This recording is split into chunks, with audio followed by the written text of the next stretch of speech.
Mahal kong guro at mga kapwa kong mag-aaral, magandang araw sa inyong lahat. Narito ako ngayon upang magbigay pugay sa mga masisipag na mag-aaral na kahit may problemang pinagdadaanan, ay patuloy pa rin lumalaban para sa kanilang mga pangarap. Sa bawat pagbangon sa umaga at pagpasok sa paaralan, idala-dala natin ang ating mga pangarap. Hindi alintana kung gaano kalaki, kabigat ang ating kinakaharap na pagsubok. Bilang mga mag-aaral, hindi madaling tumayong matatag. Minsan dala ng problema sa pamilya, kawalan ng financial na suporta, at iba pang personal na issue. Iniisip na lang nating sumuko at bitawan ang ating mga pangarap.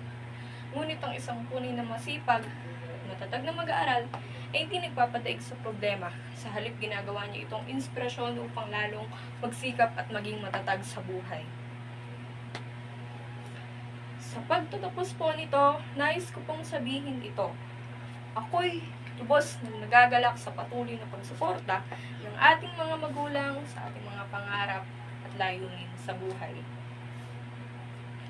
At sa mga guro naman po, kayo po ang pangalawa naming mga magulang.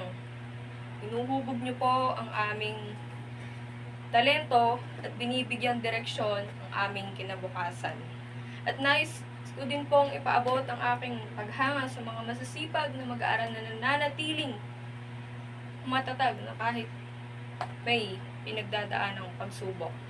Bagkus ang pagsusumikap at pagpupursige ang magdala sa atin sa tagumpay. Kaya't patuloy tayong manalig sa Diyos at magtiwala sa ating kakayahan na maabot ang ating mga pangarap. Maraming salamat po.